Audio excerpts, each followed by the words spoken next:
ओम श्री विष्णवे नमः। ओम उमा महेश्वराय नमः। प्रिय भक्तजनों, आप सभी को सावन पूर्णिमा और रक्षाबंधन की हार्दिक शुभकामनाएं। प्रिय भक्तजनों, रक्षा करने और करवाने के लिए बांधा जाने वाला पवित्र धागा रक्षाबंधन कहलाता है। रक्षाबंधन भाई बहनों के अटूट प्रेम का त्योहार है। यह पवित्र पर्व श्रावण शुक्ल पूर्णिमा को मनाया जाता है। इस दिन बहनें भाई की कलाई पर राखी बांधकर उनसे अपनी रक्षा का वचन लेती हैं। भक्तजनों, वैसे तो रक्षाबंधन के त्योहार से जुड़ी हुई कई कहानियां प्रचलित है, लेकिन आज हम इस वीडियो में ऐसी 6 रोचक ऐतिहासिक और पौराणिक कहानियां सुनेंगे। तो आप सभी भक्तजन आज रक्षाबंधन के शुभ अवसर पर इन कहानियों को पूरा अवश्य सुनिएगा। भक्तजनों, पहली कहानी है भगवान श्री कृष्ण और द्रौपदी की। रक्षाबंधन के बारे में महाभारत की यह कहानी बहुत ही रोचक है। द्रौपदी 5 पांडवों की पत्नी थी। भगवान श्री कृष्ण द्रौपदी के मित्र और गुरु समान थे। एक बार युधिष्ठिर के राजसूय यज्ञ के बाद बड़े बड़े राजा महाराजाओं से भरे दरबार में भगवान श्री कृष्ण की बुआ के बेटे शिशुपाल ने उनका और भीष्म सहित अन्य कई लोगों का अपमान शुरू कर दिया। तब शिशुपाल को लाख मना करने पर भी जब वह चुप न हुआ तो अंततः भगवान श्री कृष्ण ने अपने सुदर्शन चक्र से उसे मार डाला। हालांकि ऐसा करते हुए उनकी उंगली में चोट लग गई और खून निकलने लगा, और यह देखकर द्रौपदी ने जल्दी से अपनी साड़ी के एक हिस्से को फाड़कर उनकी उंगली पर बांध दिया। और यह देखकर भगवान श्री कृष्ण बेहद अभिभूत हो गए और उन्होंने द्रौपदी से कहा कि यह उसका उनके ऊपर ऋण है और वह जब भी उन्हें पुकारेगी वे उसकी रक्षा के लिए आएंगे। तब इसके कुछ समय बाद पांडवों को अपने चचेरे भाइयों कौरवों के हाथों चौपड़ के खेल में बहुत बड़ी हार और अपमान का सामना करना पड़ा। वे अपने राज्य सहित सब कुछ दुर्योधन को हार बैठे थे। दुर्योधन के आदेश पर उनका भाई दुशासन द्रौपदी को जबरदस्ती दरबार में लेकर आया और द्रौपदी के वस्त्र हरण की कोशिश करने लगा। तब अपमान और लज्जा से रोती द्रौपदी ने भगवान श्री कृष्ण को याद किया और उनके चमत्कार से कुछ ऐसा हुआ कि दुशासन साड़ी खींचता रहा, लेकिन वह एक कभी खत्म न होने वाला वस्त्र बन गई थी। इस तरह द्रौपदी का वस्त्र हरण होने से बच गया और अपने वचन के अनुसार भगवान श्री कृष्ण ने द्रौपदी की रक्षा की और उसकी लाज रखी। भक्तजनों, द्रौपदी ने भगवान कृष्ण की उंगली पर अपनी साड़ी का जो टुकड़ा बांधा था वह उसकी राखी ही थी। प्रिय भक्तजनों, दूसरी कहानी है राजा बलि और माता लक्ष्मी की। राजा बलि और माता लक्ष्मी की कहानी के अनुसार बहुत पहले की बात है। भगवान विष्णु एक कठिन परिस्थिति में फंस गए थे। उन्हें अपने ही भक्त प्रहलाद के पोते और असुरों के राजा बलि के द्वारपाल के रूप में खुद को छिपाने के लिए मजबूर होना पड़ा। तब भगवान विष्णु के लंबे समय तक घर से दूर रहने पर उनकी पत्नी माता लक्ष्मी चिंतित हो गई। तब माता लक्ष्मी ने भगवान विष्णु का पता लगाने के लिए पृथ्वी पर जाने का फैसला किया और वह एक ब्राह्मण स्त्री का अवतार लेकर राजा बलि के पास गईं और उससे कहा, मेरे पति काम के लिए कहीं दूर चले गए हैं, क्या मैं आपके यहाँ शरण ले सकती हूँ? तब राजा बलि ने माता लक्ष्मी का बहुत ध्यान रखा और वह यह बिल्कुल नहीं जान पाया कि वह ब्राह्मण महिला वास्तव में माता लक्ष्मी थी। और पूर्णिमा के दिन देवी लक्ष्मी ने बलि की कलाई पर राखी बांधी और साथ ही उसकी सुरक्षा के लिए प्रार्थना की। तब यह देखकर बलि अभिभूत हो गया और बलि ने ब्राह्मण स्त्री के रूप में छिपी देवी लक्ष्मी से कहा, बहन, आपको मुझसे जो चाहिए हो मांग लो, मैं आपकी इच्छा पूरी करने का वचन देता हूँ। तब इस पर देवी लक्ष्मी ने कहा, कृपया अपने द्वारपाल को मुक्त कर दें, वो मेरे पति हैं। और यह सुनकर राजा बलि चौंक गया। तब भगवान विष्णु और माता लक्ष्मी ने बलि के सामने अपना सच्चा रूप प्रकट किया और अपने वचन के अनुसार उसने भगवान विष्णु को अपने घर लौट जाने का अनुरोध किया। और आज भी इसे भाई बहन के पवित्र प्यार को दर्शाती राखी की सबसे प्रसिद्ध कहानियों में से एक माना जाता है। इसीलिए कई जगहों पर अपनी बहन के प्रति बलि की भक्ति को दर्शाने के लिए राखी के त्योहार को बलेवा के नाम से भी जाना जाता है। प्रिय भक्तजनों, तीसरी कहानी है हुमायूं और रानी कर्णावती की। हुमायूं और रानी कर्णावती की यह रक्षाबंधन से जुड़ी एक सच्ची कहानी है जो भारत के इतिहास में दर्ज है।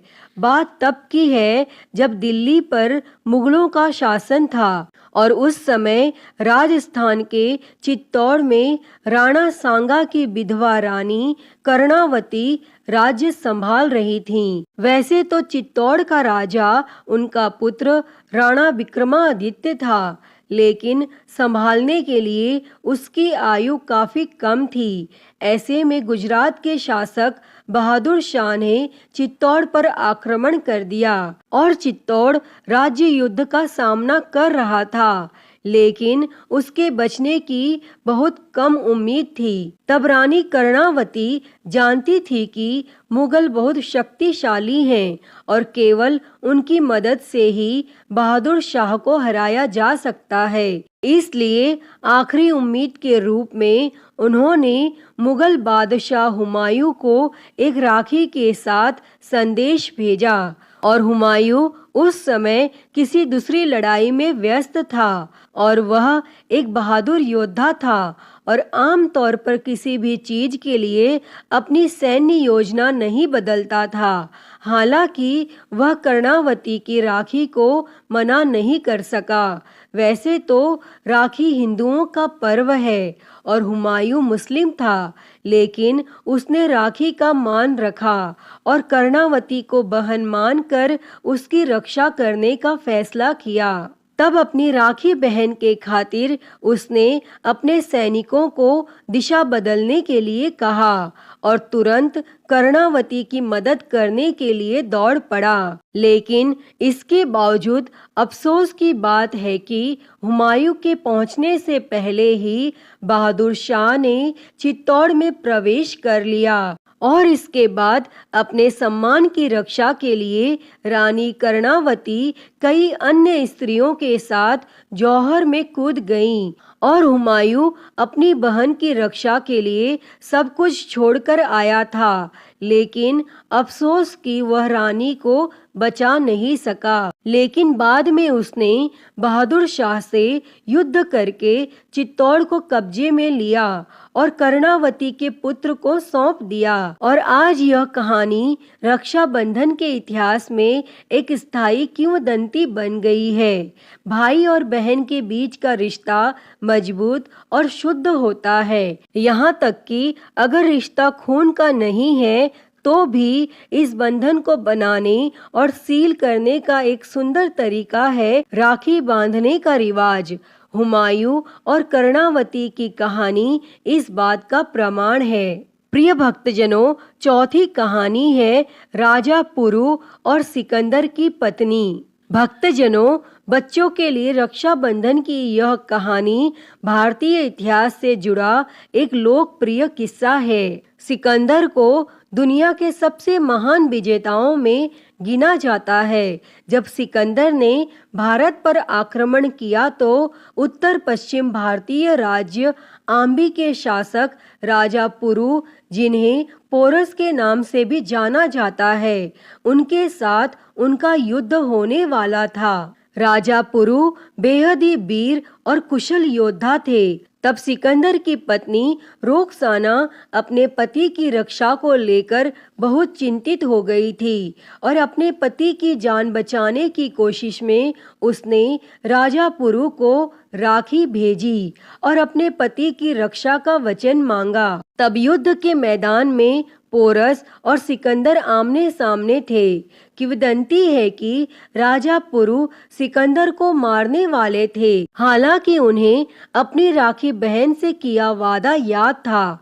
तब पुरु ने सिकंदर को नहीं मारा और भाई के तौर पर किए अपने वादे और रक्षाबंधन का महत्व उनके लिए किसी भी लड़ाई को जीतने से ज्यादा महत्वपूर्ण था। प्रिय भक्तजनों, पांचवी कहानी संतोषी माता के जन्म से जुड़ी है। भगवान श्री गणेश जी के 2 पुत्र थे, जिनका नाम शुभ और लाभ था। रक्षाबंधन पर हर साल वे बहुत निराश हो जाते, क्योंकि रक्षाबंधन मनाने के लिए उनकी कोई बहन नहीं थी। तब वे अपने पिता के पास गए और कहा, पिताजी, हम भी एक बहन चाहते हैं और हम भी रक्षाबंधन मनाना चाहते हैं।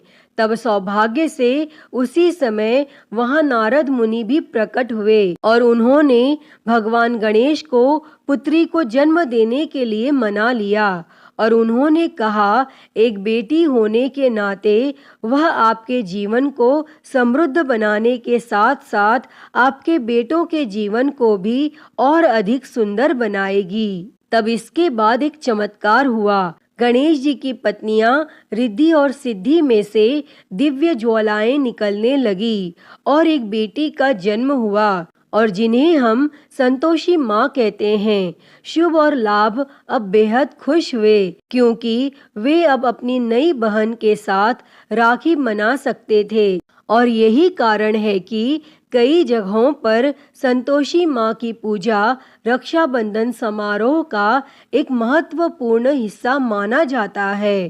प्रिय भक्तजनों, आखिरी और छठी कहानी है यमुना और यम की। रक्षाबंधन त्योहार के पीछे की यह कहानी सबसे प्राचीन है और इस दिन मनाई जाने वाली रीतियों जैसे भाई की आरती उतारना, मिठाई खिलाना आदि कई परंपराओं को समझाती है। मृत्यु के देवता यम और यमुना भाई बहन हैं। हालांकि 12 वर्षों तक यम ने अपनी बहन से मुलाकात नहीं की थी और यमुना बहुत दुखी थी और वह अपने भाई को याद करती थी और उनसे मिलना चाहती थी। फिर यमुना मदद के लिए देवी गंगा के पास गईं। तब गंगा माँ ने यम को उनकी बहन के बारे में याद दिलाया और उनसे जाकर मिलने के लिए कहा। तब यमुना बहुत खुश हुई और यमुना ने यम का भव्य स्वागत किया, बहुत सारे पदार्थ बनाकर उन्हें खिलाए और उनकी कलाई पर राखी भी बांधी। तब यम अपनी बहन के प्रेम से इतना प्रभावित हुए कि उन्होंने उसे अमरता प्रदान कर दी और उन्होंने यह भी घोषणा की कि कोई भी भाई जिसने राखी बंधवाई है और अपनी बहन की रक्षा करने का वादा किया है, वह भी अमर हो जाएगा। और उस दिन के बाद से ही यह परंपरा शुरू हुई कि राखी के अवसर पर भाई अपनी बहनों से मिलने जाते हैं और बहनें अपने भाई को चिरायु बनाने के लिए उनकी कलाई पर राखी बांधती हैं। भक्तजनों, इसीलिए कहते हैं भाई बहन का प्रेम अमर होता है। राखी एक पवित्र बंधन है और यह उत्सव का समय होता है। तो प्रिय भक्तजनों, मैं आशा करती हूँ कि आप सभी को रक्षाबंधन से जुड़ी हुई यह पौराणिक कहानियाँ बेहद ही पसंद आई होंगी और अगर वीडियो अच्छी लगी हो तो इसे लाइक करें, ज़्यादा से ज़्यादा शेयर करें, कमेंट करें और महाकाल भक्ति ज्ञान चैनल को सब्सक्राइब कर नोटिफिकेशन बेल को ज़रूर ऑन कर लें। हर हर महादेव। धन्यवाद।